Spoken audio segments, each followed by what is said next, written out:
Welcome everyone, it's Yes again back with another video. Today we're talking about so-called aggressiveness in blue-tongued skinks. I see keepers online, old and new, complaining about their skinks' aggressive behavior all of the time. I don't know where this misconception comes from, if we are projecting onto reptiles or what, but let's clear this up once and for all. Your skink is not aggressive, it's being defensive. I know what some of you are thinking. Who cares? What difference does it make if at the end of the day they hate my guts and want to eat me? Well, I think that the difference it makes is really important actually. Framing how we think about things affects how we act about things. If you don't think your skink is scared, then you won't treat it like it is, and chances are that you're going to scare it even more. Defensive behavior stems from fear, which is different than aggression, which could be territorial, standoffish, generally coming from a place of power. Most reptiles in captivity, or all, are absolutely powerless to humans, otherwise they probably wouldn't be in captivity. They don't have the capacity to be aggressive with us because of our power dynamic. But again, that's also just not what's happening. What's happening is a fear response, usually, or sometimes a feeding response, both of which are perfectly natural and neither of which come from a place of aggression or even bad-naturedness. Forgive me a second as we're about to get a little bit philosophical about this because there are deeper questions brought about by this discussion. Those of us in what is called the West live in a culture of domination that seeks to control and punish and sets us up to view the world, each other, and even animals in really adversarial ways. When animals don't do what we expect them to, they're being bad, acting out, disobeying on purpose. But when my dog chews up the floorboards because I've been too lazy to take her out in the rain the last couple days, she's not doing it to get back at me. Animals don't do things like that. She's bored and restless and something has gotten her attention. She's not a bad dog any more than my skinks actually hate me, as much as I like to joke that they do. How can we reject domination in our relationships with our captive reptiles, with our pets? The pet relationship is one where we have all the power, so how can we have full relationships with our pets without abusing that power? I can't begin to pretend to have answers to these questions, but I think they're important ones to ask. I know for me it's been really important to center choice-based interaction and cooperative care in my keeping style so that I can offer the most freedoms and least force possible to my little family. But I'm not going to lie to myself that our relationship dynamic isn't one with the foundation rooted in forced removal from the wild.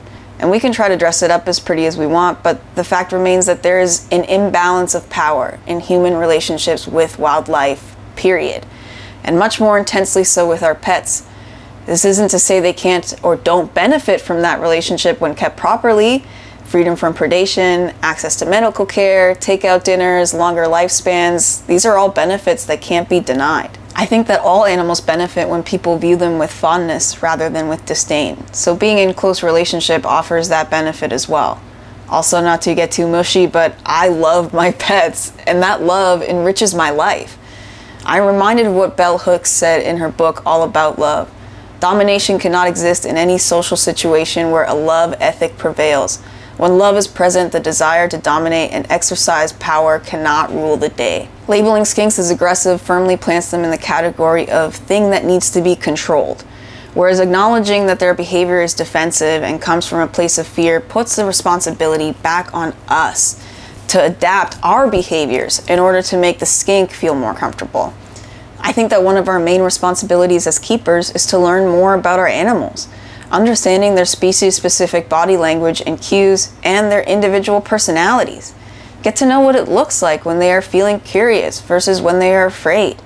The better we know them, the more readily we can gain their trust and give them a better life at the end of the day.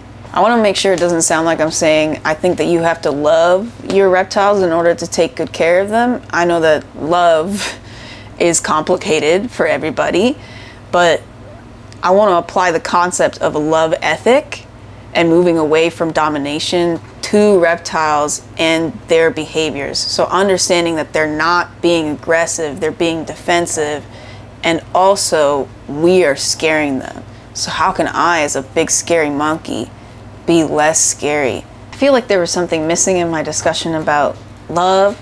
I invoke Bell Hooks and I talk about how relationships without love, where love exists, there isn't like an ethic of domination. How can we have a love ethic with our reptiles? Like that's That's the part that's missing. That's the part that I want to make sure is in this video. I have included a link in the description to a video that I liked about blue tongue skink body language in particular, but I'm sure that there are more good ones out there as well.